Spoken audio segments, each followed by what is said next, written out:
Hello दोस्तों, नमस्कार। दोस्तों, आज हम आरओ री एग्जाम 2024 और यूपी पुलिस कांस्टेबल री एग्जाम 2024 से संबंधित सामान्य हिंदी के जो प्रश्न पूछे जाते हैं उनसे संबंधित वीडियो लेकर आया हूं। इसमें जनरल हिंदी के प्रैक्टिस सेट होंगे और इसमें आपको लगभग 40 प्रश्न मिल जाएंगे। इन 40 प्रश्नों में आपको तत्सम, तद्भव, शुद्ध वर्तनी, विशेष, विशेषण, अनेक शब्दों के लिए एक शब्द पर आधारित लगभग 35 से 40 प्रश्न होंगे। इससे पहले मैंने पार्ट 1 बनाया था जिसमें लगभग 25 प्रश्न जनरल हिंदी के मैंने शामिल किए थे। ऐसे प्रश्न हैं दोस्तों जो आपके एग्जाम में आपको देखने को मिल जाएंगे। अगर वीडियो आप अंत तक देखते हैं तो आपको निश्चित रूप से आपको लाभ मिलने वाला है। दोस्तों, वीडियो अंत तक जरूर देखिएगा। अगर पसंद आए तो लाइक, शेयर और कमेंट करना, सब्सक्राइब करना बिल्कुल मत भूलना। चलिए देखते हैं वीडियो में कौन कौन से प्रश्न शामिल किए गए हैं। दोस्तों, प्रश्न नंबर 25 है, वह कवि जो तत्काल कविता करे के लिए एक शब्द क्या होगा? ऑप्शन है सुकवि, रस, सिद्ध कवि, महाकवि या आशु कवि। तो दोस्तों, जो तुरंत कविता करता है यानी तत्काल कविता कर देता है उसे आशु कवि कहा जाता है। ऑप्शन नंबर डी इसका सही शब्द हो जाएगा। तो सुकवि कौन होता है? तो दोस्तों, ऐसा कवि जो अच्छा होता है, उत्तम होता है, उसे सुकवि कहा जाता है। महाकवि जो महान होता है, सर्वश्रेष्ठ होता है कवि, उसे महाकवि कहा जाता है। और रस सिद्ध कवि वो कवि होता है जिसकी कविताओं में रस की अभिव्यक्ति होती है। जिसकी कविताओं में रस की अभिव्यक्ति होती है उसे रस सिद्ध कवि कहा जाता है। तो इस तरीके से इस प्रश्न का उत्तर हो जाएगा ऑप्शन नंबर डी, आशु कवि। प्रश्न नंबर 26 है, जो धरती फोड़कर जन्मता हो वाक्य के लिए कौन सा शब्द उपयुक्त है? ऑप्शन है द्विज, उद्भिज, स्वयंभू या भूधर। तो दोस्तों, जो द्विज होता है वो ब्राह्मण के लिए होता है, स्वयंभू जो स्वयं उत्पन्न होता है, और भूधर पहाड़ या फिर नाग के लिए होता है। जबकि जो उद्भिज होता है, उद्भिज जो धरती फोड़ कर जन्मता हो उसे उद्भिज कहा जाता है। ऑप्शन नंबर बी इसका सही उत्तर हो जाएगा। प्रश्न नंबर 27 है, संध्या और रात्रि के बीच का समय को क्या कहा जाता है? संध्या और रात्रि के बीच के समय को क्या कहते हैं? सायकाल, सूर्यास्त, निशा या गोधूलि वेला। तो इसका सही उत्तर हो जाएगा ऑप्शन नंबर डी, गोधूलि वेला को संध्या और रात्रि के बीच का समय बोला जाता है। ऑप्शन नंबर डी इसका सही उत्तर होगा। प्रश्न नंबर 28 है, प्रत्युत्पन्नमति इस एक शब्द के लिए उचित अनेक शब्द चुने। पहला है, जिसका जन्म अभी अभी हुआ हो। जिसका जन्म अभी अभी हुआ हो उसे नवजात कहा जाता है। जिसका जन्म अभी अभी हुआ उसे नवजात कहते हैं। जिसकी अत्यधिक चर्चा हुई हो, जिसकी अत्यधिक चर्चा हुई हो उसे बहुचर्चित कहते हैं। बहुचर्चित कहते हैं। जो कुछ न जानता हो उसे अज्ञ कहते हैं। और अतिशीघ्र सोचना ये प्रत्युत्पन्नमति के लिए अनेक शब्द हो जाएगा। तो ऑप्शन नंबर डी इसका सही उत्तर होगा। दोस्तों, प्रश्न नंबर 29 है, जो बहुत बोलता हो के लिए एक शब्द क्या होगा? ऑप्शन है मितभाषी, वाचाल, अल्पभाषी या बहुभाषी। तो जो बहुत बोलता है उसे वाचाल कहा जाता है। ऑप्शन नंबर 20 का सही उत्तर हो जाएगा।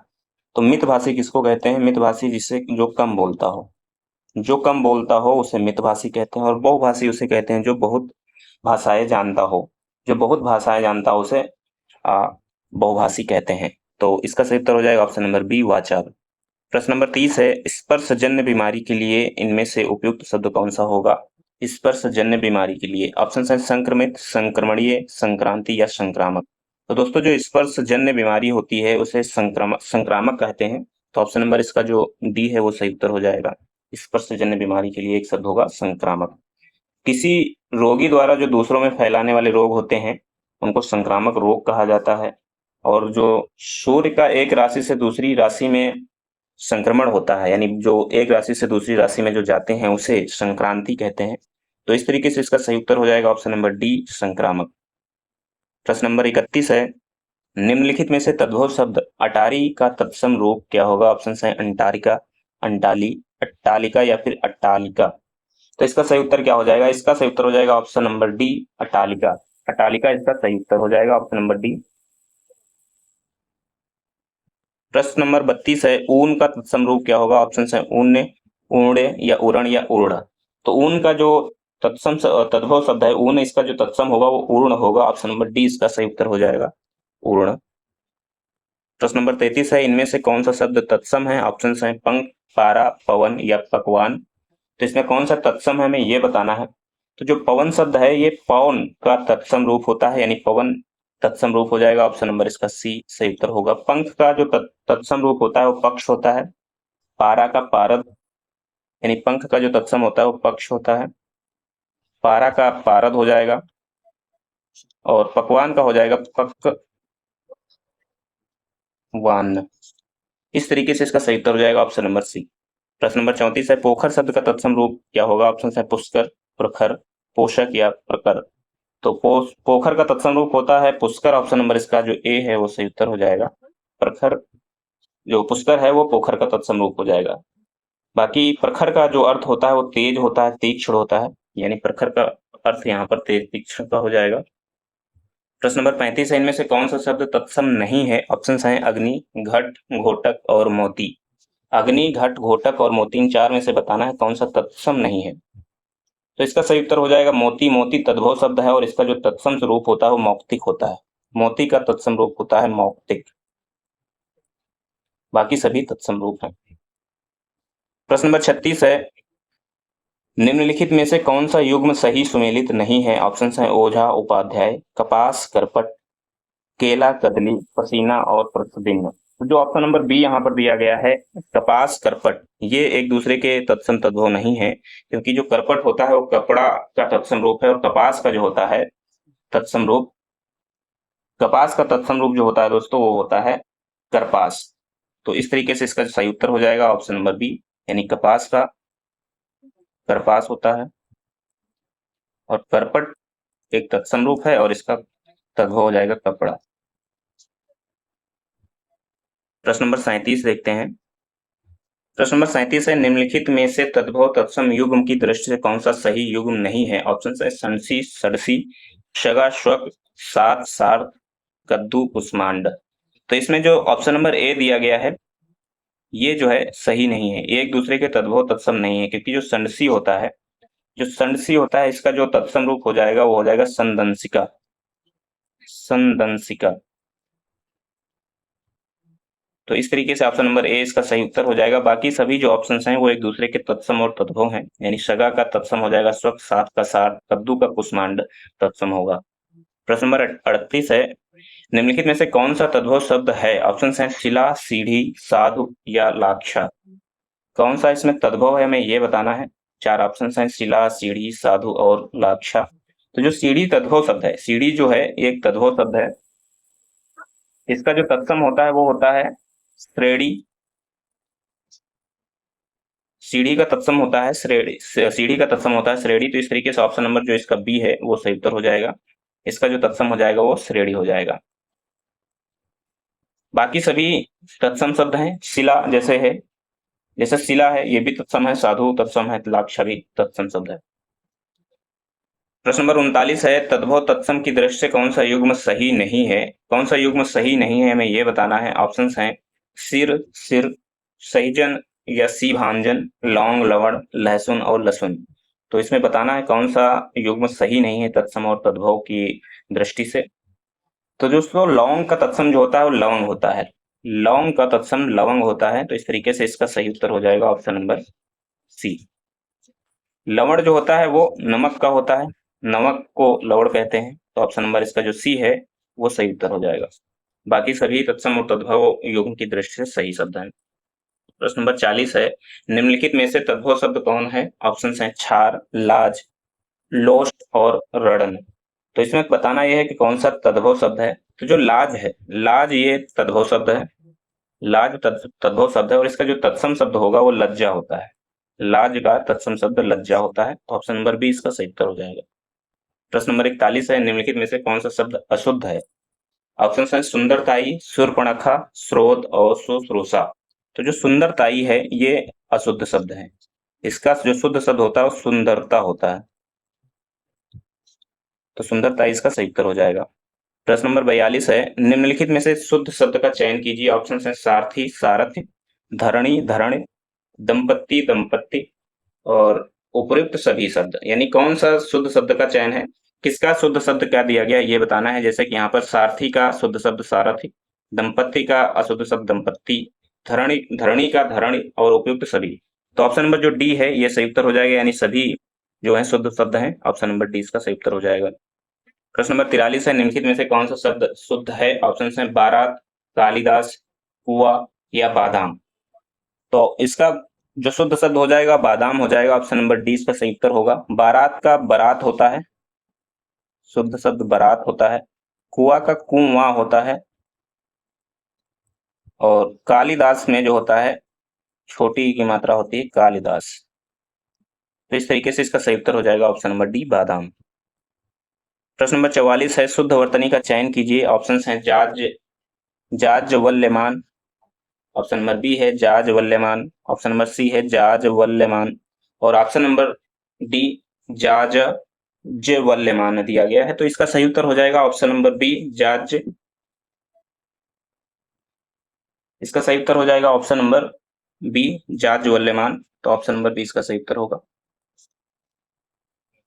प्रश्न नंबर 45 है, निम्नलिखित शब्दों में से सही शब्द कौन सा है? ऑप्शन है दुग्धोज्वल्य या दुग्धोजल, दुग्धो उज्ज्वल या दुग्धोज्वल। तो इसका सही उत्तर क्या हो जाएगा ये बताना है। तो ऑप्शन नंबर डी इसका सही उत्तर हो जाएगा दुग्धोज्वल। दुग्धोज्वल जो है शुद्ध शब्द है, बाकी सभी में अशुद्धियां हैं। प्रश्न नंबर 46 है, निम्नलिखित में से कौन सा वाक्य अशुद्ध है? अशुद्ध शब्द बताना है इसमें। पहला वाक्य दिया गया, उसने 5 किताबें पढ़ी। ऑप्शन बी है, उसकी आंख से आंसू बह रहा था। ऑप्शन सी है, मैंने गुरु के दर्शन किए और ऑप्शन नंबर डी है, उसने 7 पूड़ियां खाई। तो इसमें जो अशुद्ध शब्द लग रहा है वो है ऑप्शन नंबर बी, उसकी आंख से आंसू बह रहा था। बह रहा था नहीं, उसकी आंख से आंसू जो है वो बह रहे थे होना चाहिए था, रहा था नहीं होना चाहिए था, यानी रहा की जगह पर रहे होना चाहिए। तो ऑप्शन नंबर बी इसका सही उत्तर हो जाएगा। प्रश्न नंबर 47 है, शुद्ध वाक्य का चयन करें। पहला वाक्य दिया गया है, मैंने तरह तरह के रेशम के कपड़े पसंद किए। ऑप्शन बी है, तुम्हारी दृष्टि तुम्हारी पुस्तक पर होनी चाहिए। ऑप्शन सी है, इस ग्रंथ का निर्माण कालिदास ने किया। ऑप्शन डी है, समाज की वर्तमान दशा चिंताजनक है। तो इसमें कौन सा वाक्य शुद्ध है ये बताना है। पहले प्रश्न में हमने अशुद्ध शब्द बताया था, इसमें शुद्ध बताना है कौन सा शब्द शुद्ध है। तो इसमें जो समाज की वर्तमान दशा चिंताजनक है, ये वाला वाक्य शुद्ध है, बाकी सभी में अशुद्धियां हैं। जैसे पहले में मैंने तरह तरह के रेशम के कपड़े पसंद किए, मैंने तरह तरह के कपड़े पसंद किए, रेशम के कपड़े पसंद किए, ये वाला जो है इसमें क्या अशुद्धि है ये बताना है। तो मैंने इसमें इस प्रकार, जैसे मैंने रेशम के तरह तरह के कपड़े पसंद किए,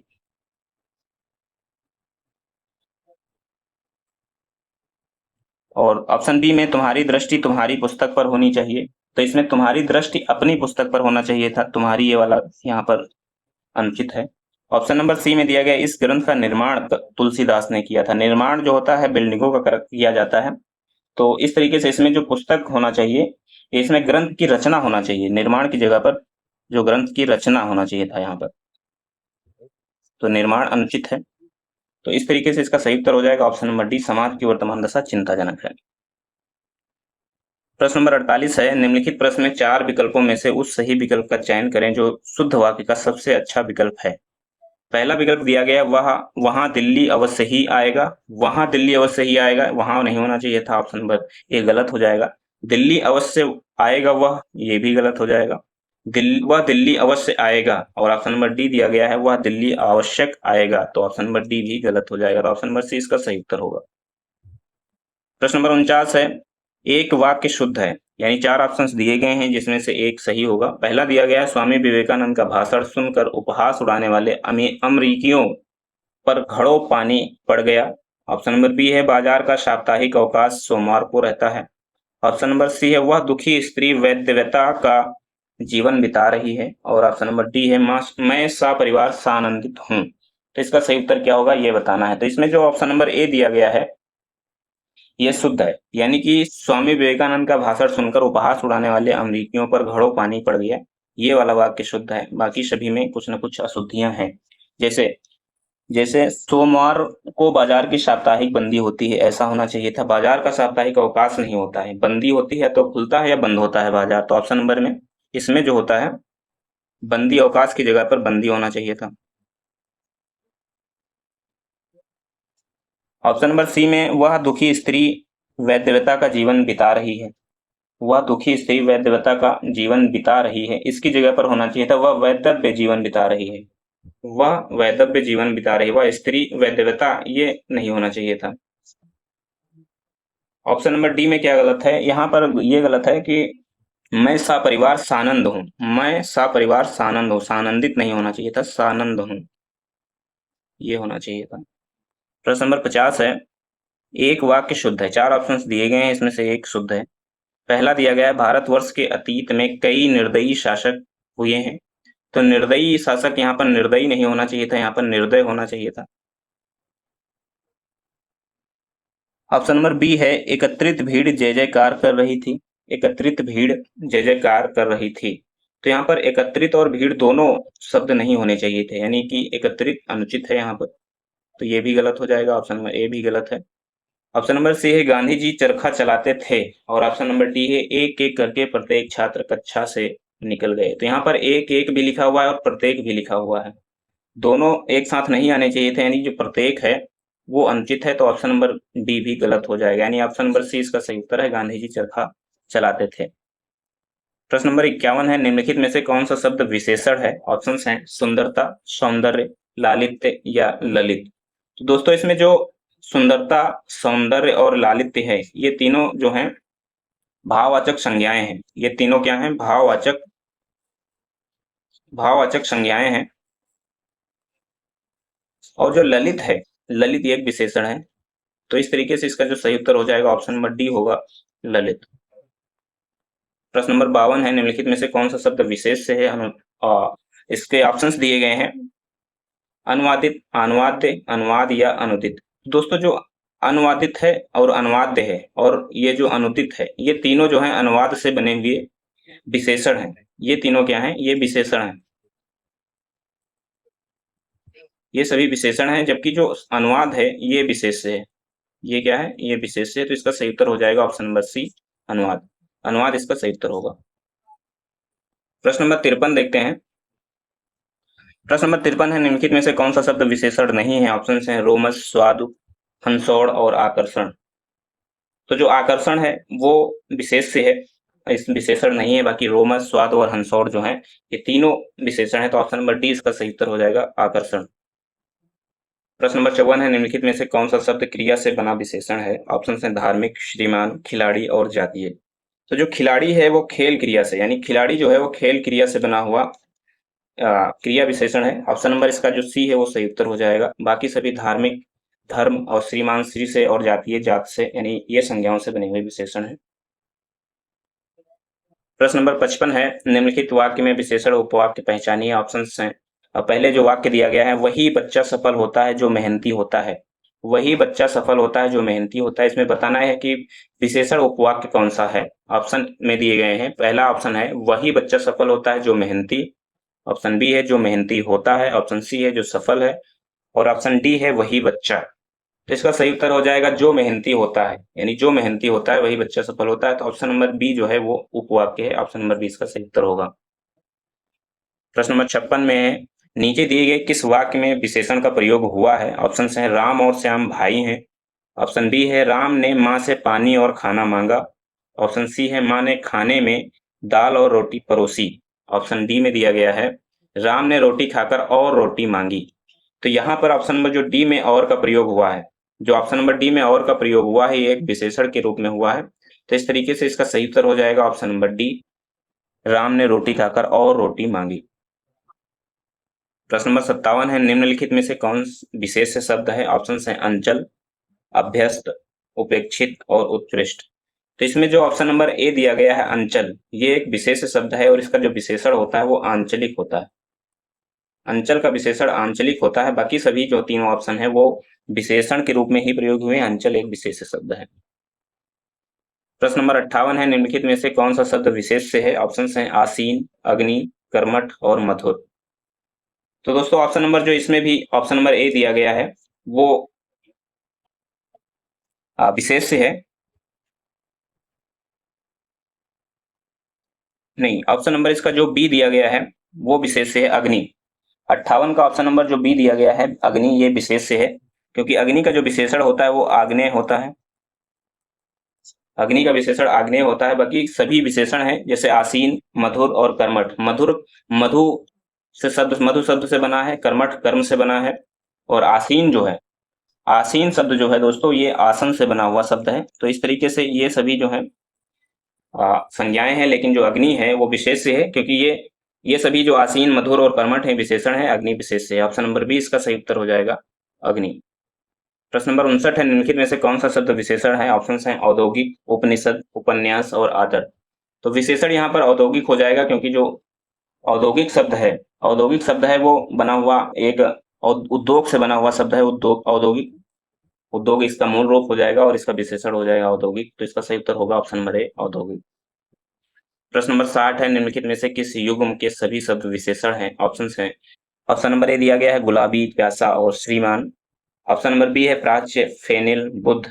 ऑप्शन नंबर सी भारत, भाव, मन। और ऑप्शन नंबर डी में दिया गया है मंगल, मर्म और यश।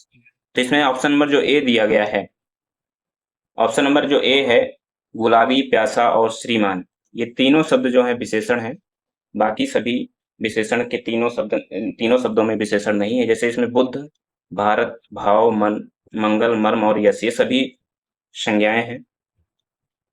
जबकि जो ऑप्शन नंबर ए में गुलाबी, प्यासा और श्रीमान है, इस तीनों में विशेषण का प्रयोग हुआ है। तो इस तरीके से ऑप्शन नंबर ए इसका सही उत्तर हो जाएगा। दोस्तों धन्यवाद। अगर वीडियो अच्छा लगा हो तो ज़्यादा से ज़्यादा शेयर करिएगा, लाइक करिएगा।